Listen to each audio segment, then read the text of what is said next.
jin, manusia, hewan dan semuanya akan dikumpulkan di akhirat kelak.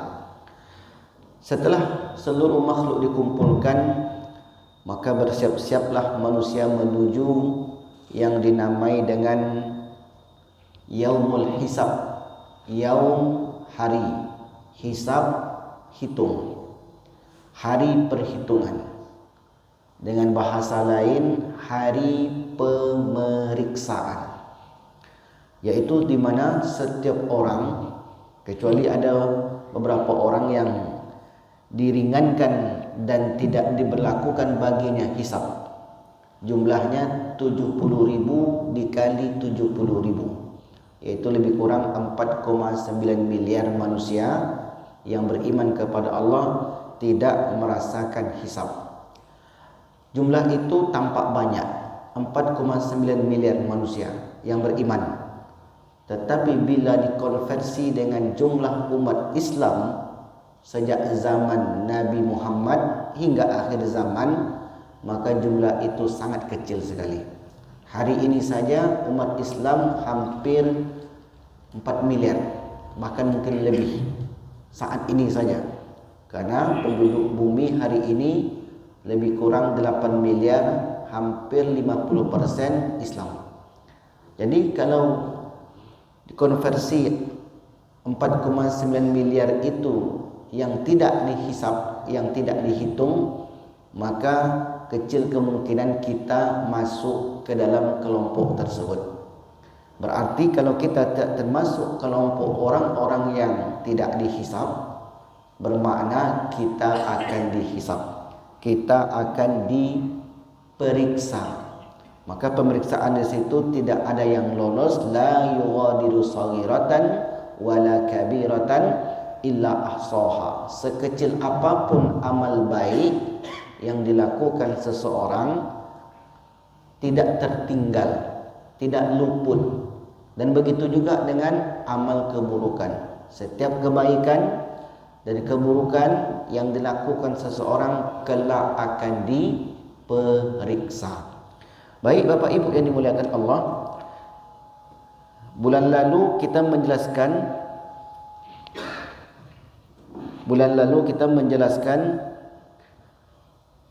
dalam satu riwayat ada 4 kelompok. Bunyi-bunyi mic-nya. Storing sepertinya. Di bulan lalu kita jelaskan 4 kelompok atau 4 perkara yang akan dihisab. Ini dalam satu riwayat. Rasulullah bersabda, tidak akan bergeser kaki seorang hamba pada hari kiamat sebelum ditanyai. Ditanya itu maknanya diperiksa. Sebelum ditanyai tentang 4 perkara. Yang pertama umur. Jadi umur yang Allah berikan kepada kita, kelak di akhirat akan ditanyain, umurmu engkau gunakan untuk apa? Ini sudah kita jelaskan terperinci. Yang kedua, ilmumu. Ilmu yang kau tuntut, ilmu yang kau miliki, kau gunakan untuk apa? Ini akan juga ditanya. Hartamu, dari mana kamu peroleh dan ke mana kamu habiskan? Jadi terkait harta, Allah sangat ketat. Ditanya sumbernya dan kemana dihabiskan. Bukan hanya sumber yang ditanya, sumbernya baik, tetapi digunakan untuk perkara yang tidak baik, tidak selamat. Sumbernya tidak baik, digunakan kepada perkara yang baik, juga tidak selamat. Dapat dari hasil korupsi, dari hasil merampok, dari hasil menggeser patok tanah orang, dari hasil menipu. Kemudian uang itu dibawa umroh haji, tidak diterima, ditolak oleh Allah. Karena Allah katakan innallaha thayyibun la yaqbalu illa thayyiban. Allah itu bersih, tidak menerima kecuali yang bersih-bersih. Jadi kalau orang itu bersedekah, berinfak, membayar zakat, beribadah dengan hartanya, jika harta itu didapat dengan cara yang haram, maka tidak diterima. Begitulah Allah Subhanahu wa taala. Sebab Allah tidak hanya menerima yang bersih-bersih, hati yang bersih, pikiran yang bersih, harta yang bersih dan lain sebagainya. Kemudian yang terakhir, anjismihi, fisiknya kemana ia gunakan, apakah untuk beribadah kepada Allah atau untuk selainnya. Ini dalam satu riwayat. Yang berikutnya yang akan ditanya juga yaitu pendengaran. Jadi telinga kita yang Allah beri saat ini, telinga ini nanti akan ditanya. Mata yang Allah berikan juga akan ditanya, dan hati.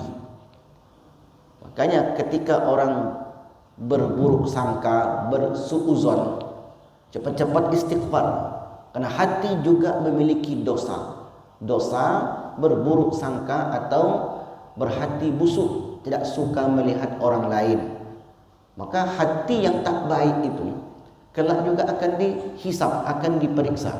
Bukan hanya bidang yang tampak tadi seperti harta benda, umur, fisik, ilmu, bukan hanya itu. Pendengaranmu, penglihatanmu dan hatimu, kana kullu ulaika kana anhu mas'ula. Kullu, semua itu, kana anhu mas'ula, akan ditanyai.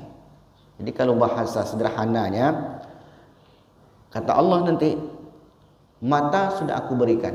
Ya Allah, kita akui. Dan nikmat-nikmat yang Allah berikan itu kita akui semuanya. Lantas matamu itu kamu gunakan untuk apa? Nah, dihitung-hitung lah situ, Bang. Hidup 60 tahun. Mulai dihitung setelah akil balik. Taruhlah umur 15 tahun. 60 kurang 15 berarti 45 tahun. Jadi yang diperiksa itu 45 tahun. Kalau tidak ada gila. Karena orang gila tidak ikut diperiksa.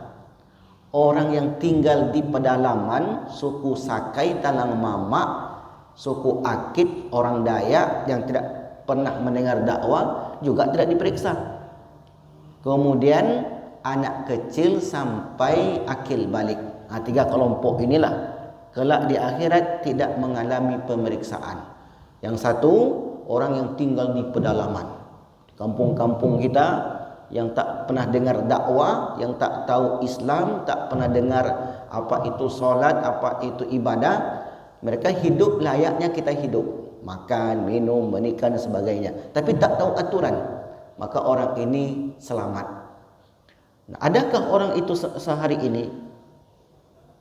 Kami dahulu pernah masuk ke Selat Panjang, ke pulau-pulau terpencil. Di sana banyak suku-suku Akit yang mereka itu tak tahu Islam itu apa, agama itu apa.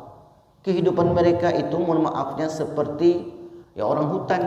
Kalau jumpa dengan kita, mereka takut, pakaiannya ma'auzubillah, kemudian tidak menggunakan alas kaki. Lalu kemudian kawan-kawan kita yang di Selat Panjang mulailah masuk ke daerah-daerah terpencil, terisolir, kemudian menggait anak-anak mereka dan disekolahkan. Nah, alhamdulillah sekarang di Selat Panjang, di sana ada kawan kami namanya Ustaz Fauzi, Ahmad Fauzi, yang terus bergerak mencerdaskan anak-anak pelosok negeri. Dan hari ini hampir 100% suku Akit, suku Sakai tersebut sudah memeluk agama Islam dengan cara seperti tadi. Nah, andai sebelum itu mereka hidup sama seperti kita hidup, namun tidak pernah mengerjakan ibadah-ibadah perintah Allah, maka kelak orang-orang yang hidup sebelum mengenal dakwah tadi, mereka di akhirat terlepas dari pemeriksaan. Jadi matanya yang mereka gunakan untuk berbuat jahat, telinganya yang mereka gunakan, hatinya yang mereka selalu berburuk sangka atau berhati hasad, maka mereka tidak diperiksa. Maka begitulah kondisi mereka. Nah, anak kecil juga tidak diperiksa. Yang ketiga, orang gila. Jadi kalau ada di antara manusia yang ingin tidak diperiksa nanti di akhirat, jadilah salah satu dari yang tiga tadi. Tinggal di suku Sakai Talang Mama, jangan jadi orang dewasa atau jadi orang gila. Bisa. Jadi orang gila tak bisa. Nah, 60 tahun hidup, potong masa kanak-kanak. Potong pula misalnya masa gila. Kok bisa Ustaz di pertengahan dia gila? Ya mana tahu. Mana tahu dah habis duit 10 miliar tak duduk.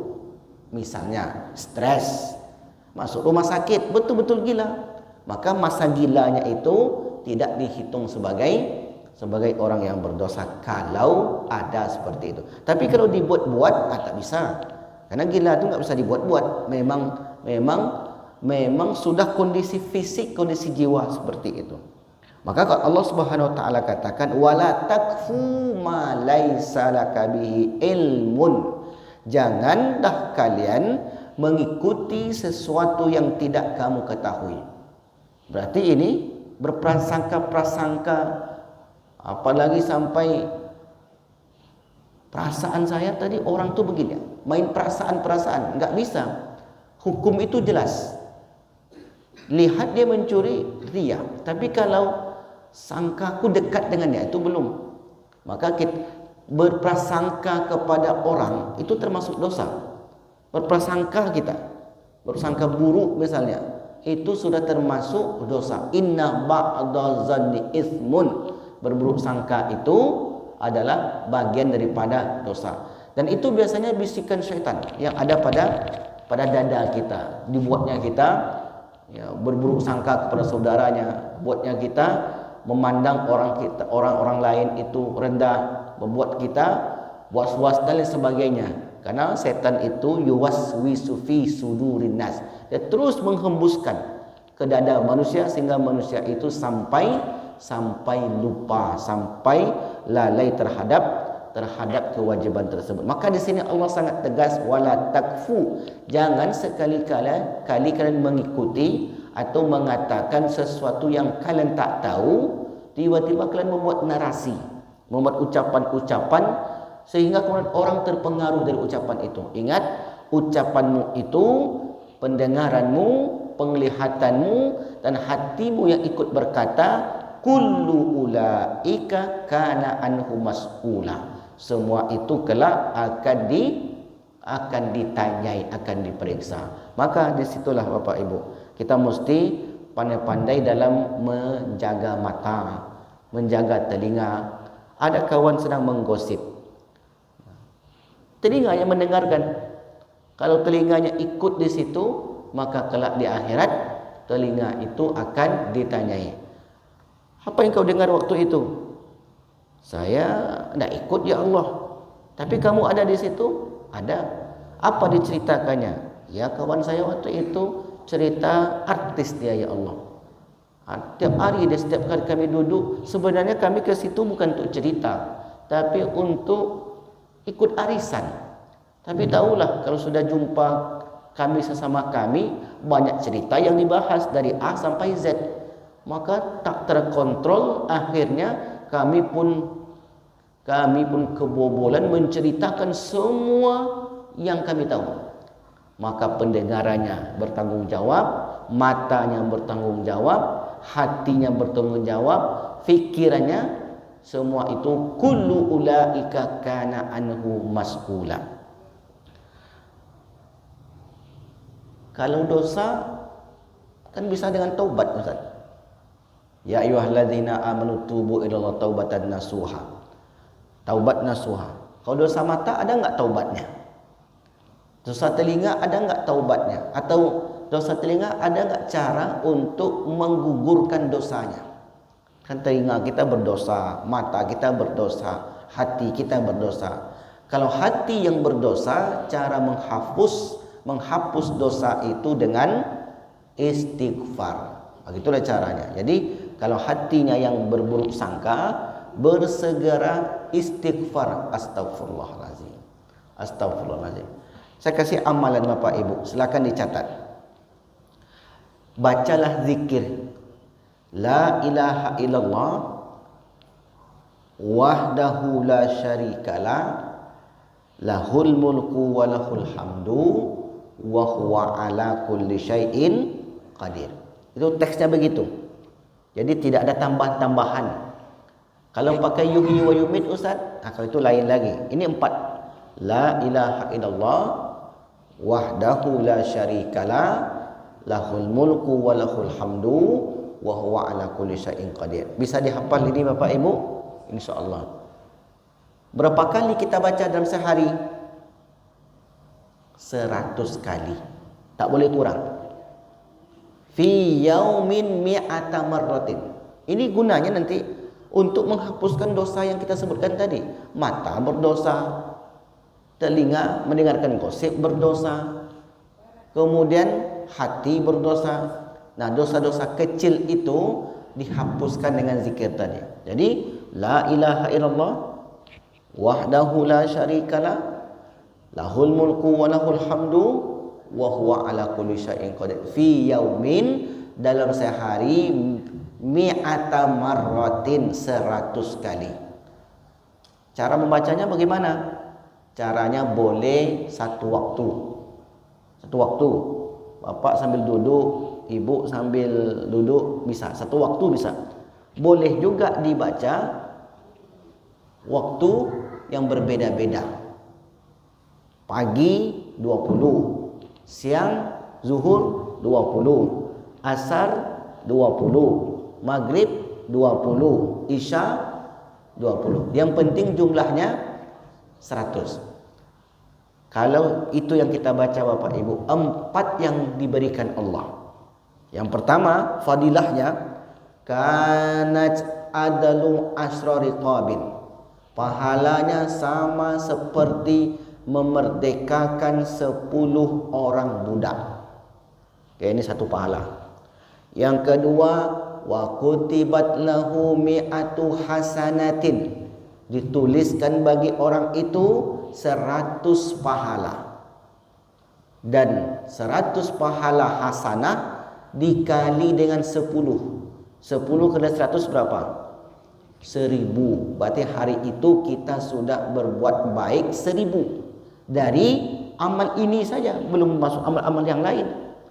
Dari mana datangnya 1000 itu Ustaz? Jangan memandai-mandailah Ustaz. Dari Al-Quran. Al-Quran katakan, wa man jaa bil hasanah, siapa yang datang membawa satu hasanah, satu kebaikan, falahu asyru amsalihha, dikali 10. 1 kali 10, 10. 10 dikali 100 yang tadi. Karena kata Nabi, ditulis baginya 100 hasanah, 100 pahala. 1 hasanah dikali 10 berarti 1000. Itu yang kedua. Fadilah yang ketiga yang berkaitan dengan ini. Tadi saya katakan, saya ulang lagi supaya dia mengerucut. Mata kita berdosa. Kapan dosa mata ini? Saya waktu itu Pak Imam pulang wirid ba'da isya. Pasti SKA lampu merah. Apa masalahnya Ustaz? Saya sudah ngantri di antrian yang paling depan, dekat garis marka. Datanglah 2 orang bawa sepeda motor Pak Imam. Yang 2 orang ini saya, apa sebenarnya?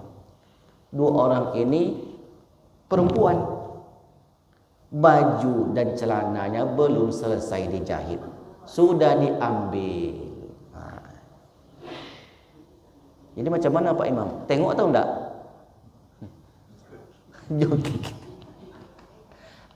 Datang di situ Bu, kita bawa motor. Kan banyak orang di luar tuh Pak. Ya enggak Pak? Yang diam-diam ini kayak ini pengalaman ini. Kita enggak buat dosa Pak. Mata kita enggak buat dosa. Tapi datang dia. So jelas depan tuh garis marka, tak boleh lagi. Di situlah dia. Kita menghadap ke depan, di depan kita. Akhirnya terpaksa. Ini terpaksa. Tapi sekali aja, kalau tutup mata nanti tak tahu nanti kapan lampu hijau. Ini dosa. Ini contohnya. Contoh sederhana. Maka bagaimana cara menghapuskan dosa itu? Itulah dengan dengan zikir tadi. La ilaha illallah wahdahu la syarikalah lahul mulku wa lahul hamdu wa huwa ala kulli syai'in qadir. Kata Rasulullah, fadilah yang ketiga, wa muhiyat anhu mi'atu sayyi'ah, dihapuskan bagi orang itu 100 dosa.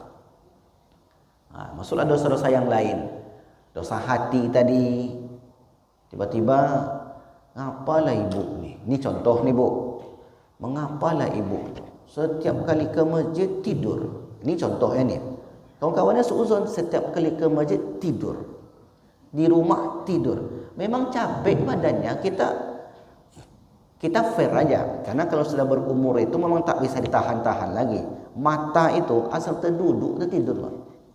Memang dah makanan tubuh tu begitu. Dipaksa pun buka mata tu tak bisa.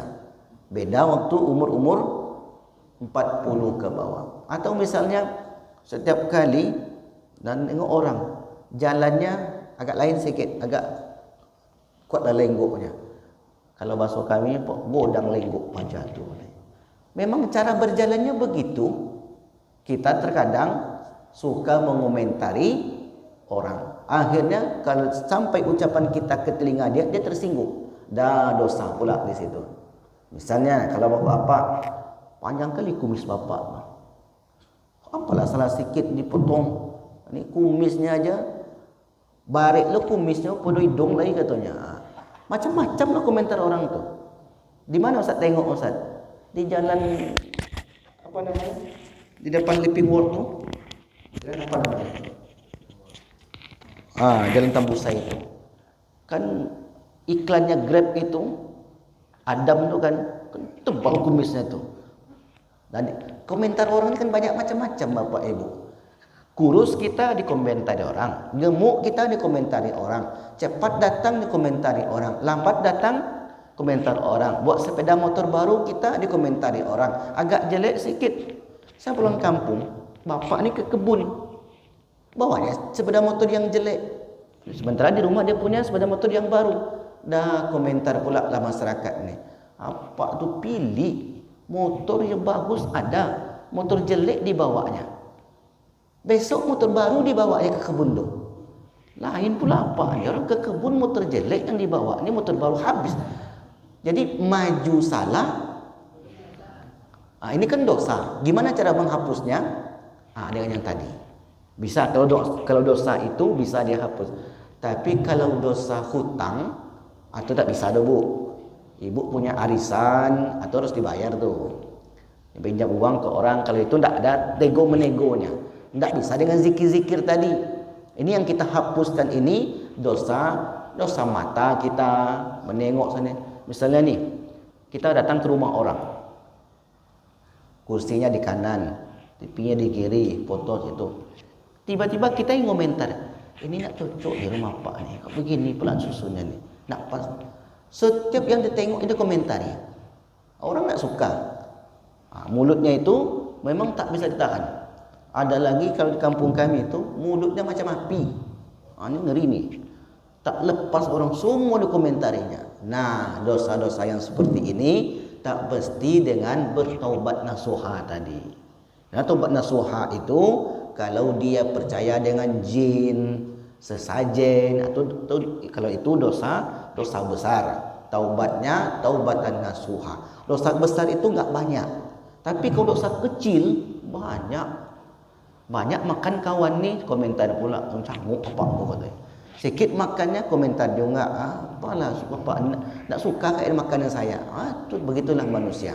Jadi oleh karena itu bapak ibu yang dimuliakan Allah, jadi kata Imam Syafi'i, ridhan nas syai'un la tutrok. Kalau kita mengikuti kehendak orang, sesuatu yang tak mungkin kita bisa capai. Tetap kita pada pendirian kita, komentar orang itu seperti apapun tak ada masalah. Nah, kalau berlaku kepada kita komentarin orang yang itu, maka cara menghapusnya tadi dengan la ilaha illallah wahdahu la syarikalah lahul mulku wa lahul hamdu wa huwa ala kulli syai'in qadir 100 kali. Kalau kurang tak bisa.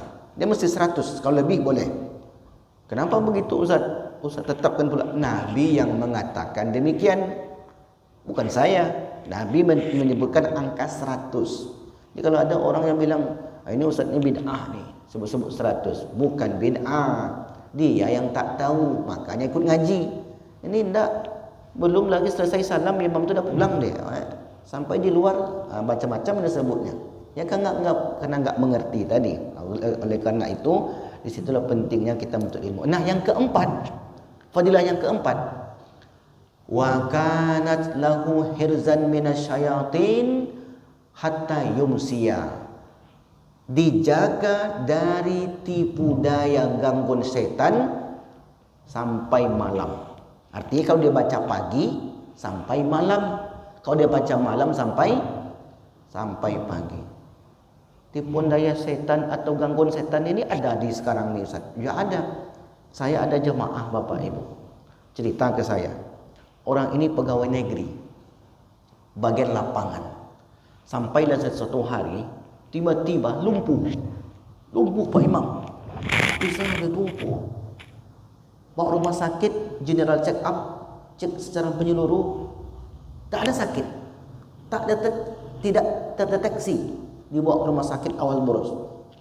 Lalu kemudian, tapi ini lumpuh, cek ini dan itu sehat semua. Akhirnya kemudian dirawatlah di rumah, karena dokter angkat tangan, ini orang tak ada sakit. Sampailah setahun lebih terbaring, makan tak bisa, kurus kering, tinggal tulang saja.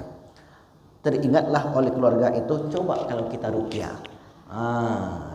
Diruqyahlah. Ketika diruqyah, ini ngeri nih Bapak Ibu. Saat diruqyah dia bacakan ayat-ayat tadi, keluarlah benda bulat Ustaz ini bergerigi dari mulutnya. Ini nyata nih Pak, yang menyaksikan bukan satu orang, satu keluarga tuh ramai di situ. Karena penyakitnya aneh. Dicek sehat, bawa rumah sakit pakai ronsen tak ada sakit, tapi ini orang lumpuh.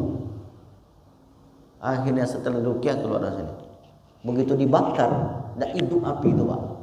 Dibakar oleh ketua masjid itu dibakar. Tak hidup. Berkali-kali baru kemudian dibakar. Setelah keluar benda-benda itu, karena enggak satu, tak berapa banyak, tak sempat pula saya tanya secara detail. Ketika benda-benda itu keluar, langsung sehat orang ini. Sehatnya bisa gerak, bisa ngomong, tapi badan sudah lemah. Karena sudah setahun lebih tidak bisa makan, sehingga kemudian fisiknya semakin lemah. Nah, setelah dia bisa bergerak, sehat tidak, bisa bergerak, bisa ngobrol, sebulan kemudian meninggal juga akhirnya. Tapi meninggalnya bukan lagi karena efek sihir tadi, tetapi karena fisik yang sudah melemah. Bisa jadi penyakit lain sudah muncul, karena kadang satu penyakit itu kambuh, satu sakit kambuh itu bisa menyebabkan penyakit yang lain kambuh juga. Meninggallah orang ini. Nah, apa pelajaran dari sini Bapak Ibu? Bahwasanya di dunia ini banyak orang yang tak suka dengan kita, banyak Pak. Baik kita, jahat kita, tak suka orang.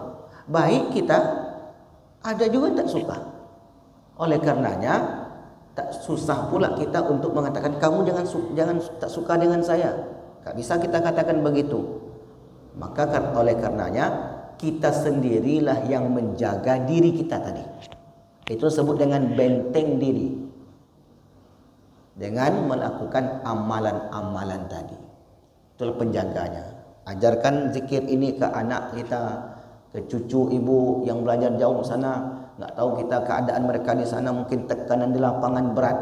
Oleh karenanya ajarkan zikir ini agar mereka terpelihara, terhindar dari hasad, min hasidin idza hasad. Kan pasti ada. Qul a'udzu birabbin nas, qul a'udzu birabbil falaq min syarri ma khalaq wa min syarri ghasikin idza waqab wa min syarrin naffatsati fil 'uqad wa min syarri hasidin idza hasad. Akan selalu ada. Agak melebar sedikit bagian terakhir itu, tapi enggak apa-apa, ini amalan. Jadi amalkan itu, la ilaha illallah wahdahu la syarikalah lahul mulku wa lahul hamdu wa huwa ala kulli syai'in qadir. Dibaca 100 kali dalam sehari. Kurang tidak boleh, lebih boleh. Nah, salah satu fadilahnya yang berkaitan dengan tema kita, yaitu menggugurkan dosa mata, dosa telinga, dosa hati. Sebab kalau tidak dihapuskan ketika di dunia, nanti di akhirat akan ditanya.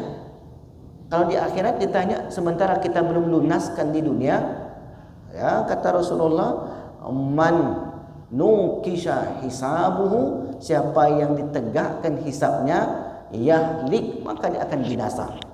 Artinya hari pemeriksaan itu sangat-sangat ketat. Coba Bapak Ibu bayangkan, jangankan di akhirat, di dunia saja. Kalau orang itu diperiksa,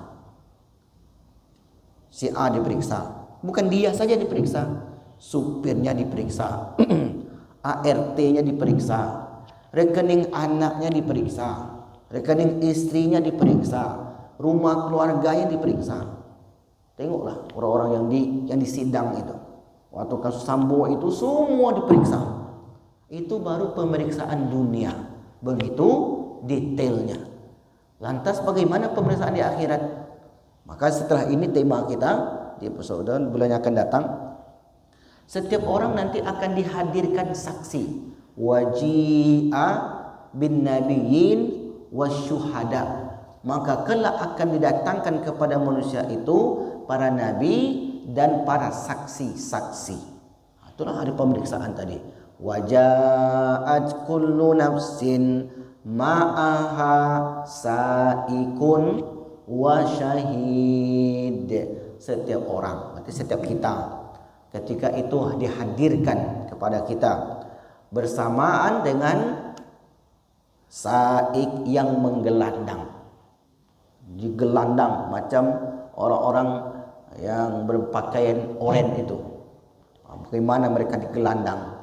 Kemudian wasyahid, dan setiap orang itu ada syahid, ada saksi yang akan bersaksi atas dirinya. Ada saksinya itu saksi yang baik dan ada saksi-saksi yang buruk. Majelis ilmu ini saksi nih Pak. Makanya kalau kita sholat Bapak Ibu, tadi misalnya sholat wajibnya di sini Pak. Sholat sunat kita dianjurkan untuk pindah tempat. Kenapa? Karena setiap tempat sujud akan bersaksi. Majelis ilmu juga begitu, tempat duduk juga akan bersaksi nanti. Makanya tempat duduk itu kalau bisa pindah-pindah. Ini sejak saya wirid, sudah tahun ketiga ini, saya tak hafal sekarang. Kalau sebelah kiri saya pasti Pak Imam, sampingnya Pak RW. Jadi tidak pernah pindah-pindah. Mana yang lebih bagus? Satu saksi banyak kesaksiannya atau banyak saksi? Lebih banyak saksi. Maka nanti pindah-pindah lah, geser sikit. Tapi saya tengok kalau Pak Nesti dah pindah dia. Dulu di sini duduk dia. Kadang di tiang ini, kadang di kanan. Pagi ini sudah pindah ke sana. Itu bagus tuh. Supaya nanti banyak saksi. Nampaknya sederhana, tapi itulah nanti setiap kita akan dihadirkan. Tempat yang kita pernah singgahi, kemudian waktu yang kita miliki, semua itu akan bersaksi. Nah, insyaAllah detailnya di pertemuan yang akan datang. Baik Bapak Ibu yang dimuliakan Allah, kita baca satu hadis lagi. An Abi Hurairah wa an Abi Sa'id qala Rasulullah yu'ta bil abdi yaumal qiyamah. Seorang hamba akan dihadirkan pada hari kiamat. Fayaqulullahu lahu, Allah bertanya kepada hamba itu, alam aj'al laka sam'an wa basaran wa malan wa waladan. Bukankah dahulu di dunia aku telah jadikan untukmu pendengaran, penglihatan, harta dan anak. Wa sakhartu lakal an'ama, dan aku tundukkan untukmu hewan ternak, wal hartha dan kebun-kebun. Taraktuka tarasu wa tarba'u fa kunta tazunnu annaka mulakin yaumaka hadzal, yaitu engkau menjadi pemimpin dan mendapatkan seperempat harta rampasan. Apakah kamu mengira akan menemuiku saat ini? Jadi pertanyaan Allah ini, dulu aku berikan kamu mata, telinga, kemudian apa tadi lagi, anak, kemudian penglihatan, kemudian aku tundukkan bagimu hewan-hewan, aku jadikan kamu taraktuka tarasu jadi pemimpin, watarba'u, dan engkau itu mendapatkan 1/4 dari harta rampasan perang. Pernah tak kamu terpikir sama Allah, kata Allah, bahwasanya kau berjumpa denganku hari ini? Berarti konteks hadis ini, setiap manusia akan berhadap-hadapan dengan Allah yang kita sebut-sebut namanya, Allahur Rahman, Allahur Rahim. Nanti di akhirat rupanya kita diajak dialog itu dan ditanya oleh Allah. Itulah hari pemeriksaan tadi.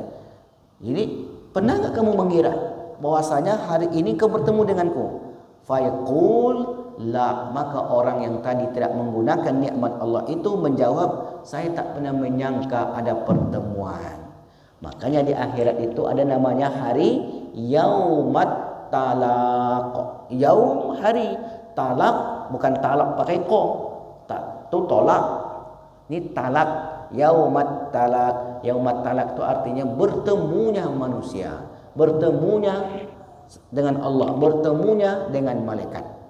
Yaumat talaq la, maka orang yang tidak menggunakan nikmat tadi atau menyalahgunakan nikmat Allah, fayaqulu lahu, Allah berkata kepadanya, al yauma, maka pada hari ini, ansaka kama nasitani, aku pun melupakanmu sebagaimana engkau melupakan aku. Jadi ada kondisi manusia nanti di akhirat, Allah tuh tidak hiraukan orang itu. Datanglah manusia itu minta keselamatan, datang kepada Nabi, datang kepada malaikat, datang kepada Allah, minta syafaat, maka tak diberi syafaat. Mengapa? Sebab di dunia mereka melupakan Allah. Bagaimana mungkin di dunia dia lupakan Allah, tiba-tiba di akhirat Allah ingat? Orang yang ingat itu adalah orang yang mengingat. Kita ingat ada panggilan Allah 5 kali sehari. Allah kan ingat juga kita nanti. Kita ingat bahwasanya solat 5 kali sehari semalam.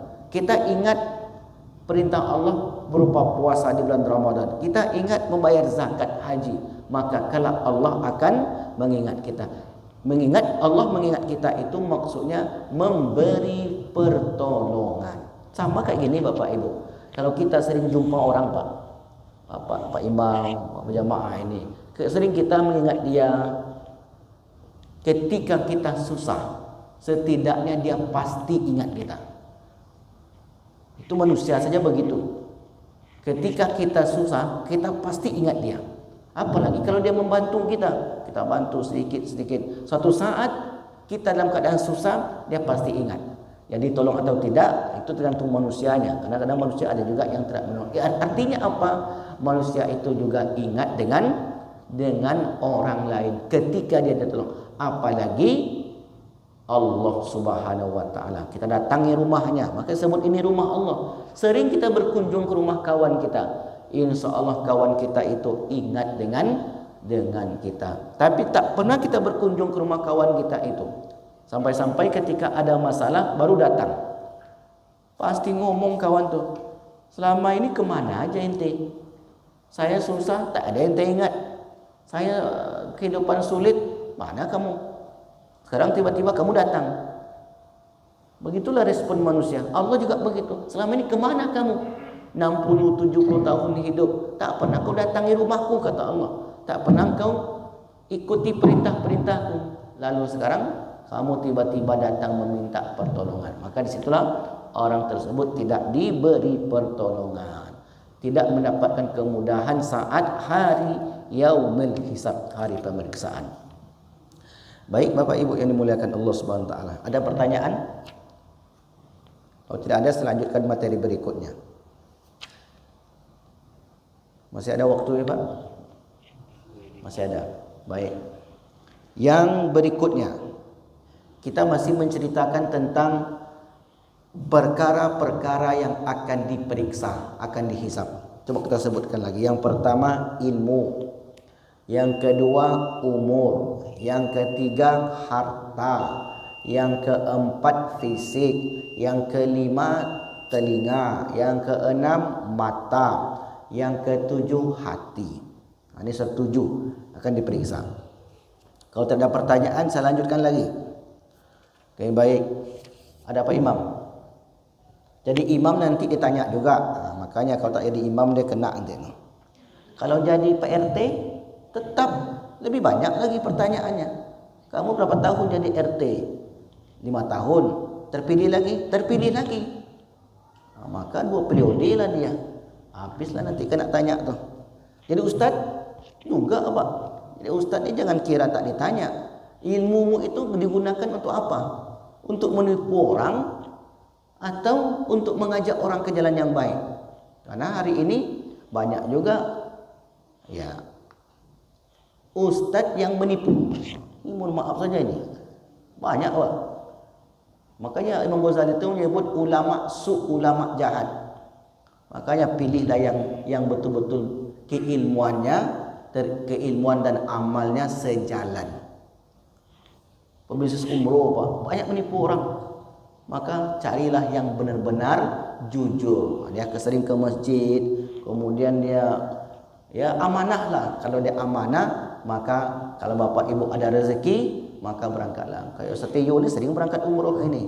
Maka insya Allah beliau ini sangat amanah sekali membawa jamaah, bertanggung jawab. 45 jamaahnya tak ada satupun yang komplain, bahkan pengen lagi berangkat. Itulah yang sebenarnya yang kita inginkan. InsyaAllah. Mudah-mudahan jamaah Masjid Darul Ihsan ada rezeki, Allah panggil ke tanah suci. Sudah RT, pembimbing umroh lagi, kan luar biasa tuh Pak. InsyaAllah. Baik.